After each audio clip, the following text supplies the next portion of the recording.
Momentan sehen wir auf dem Arbeitsmarkt ein gewisses Dilemma. Auf der einen Seite haben wir viele gut ausgebildete Fachkräfte, die nicht erwerbstätig sind. Auf der anderen Seite haben wir Unternehmungen, die händeringend nach Fachkräften suchen.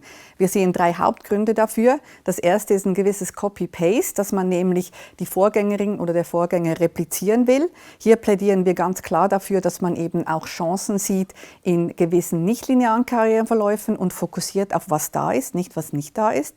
Das bringt mich zum zweiten Punkt. Diese Risikoaversion in der Rekrutierung, dass man eben nämlich die linearen und nichtlinearen Karriereverläufe nicht gegeneinander ausspielt, sondern eben auch hier die Chancen sieht für transferierbare Fähigkeiten.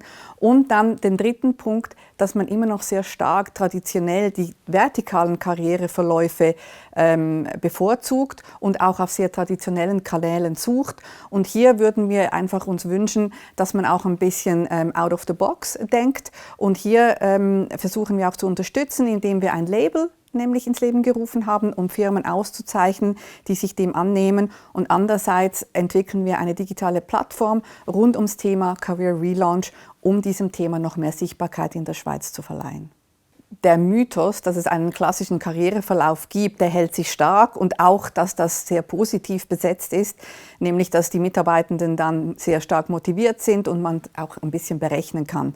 Wir plädieren aber dafür, auch diese nichtlinearen und nicht klassischen Lebensläufe zu sehen, denn wir sehen in der Praxis, dass es sehr unterschiedliche Karrierewege gibt, nämlich Pausen, hypermobile Karrieren, Auslandaufenthalte, und die möchten wir sehr gerne positiv besetzen.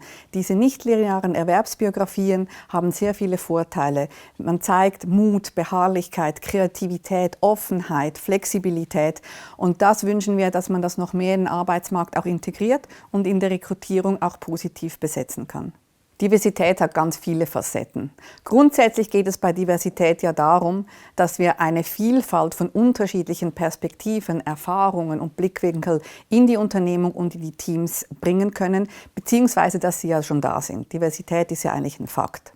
Aber es geht eben nicht nur um Geschlecht und um Alter und kulturelle Hintergründe. Es geht auch sehr stark um diese Karriereverläufe, die eben nicht ganz traditionell und linear verlaufen sind. Denn diese Personen bringen frischen Wind und neue Blickwinkel in die Unternehmungen. Aber Diversität alleine genügt nicht. Wie ich gesagt habe, es ist ein Fakt. Aber Inklusion bringt erst die Diversität auch positiv im Unternehmen zur Erscheinung.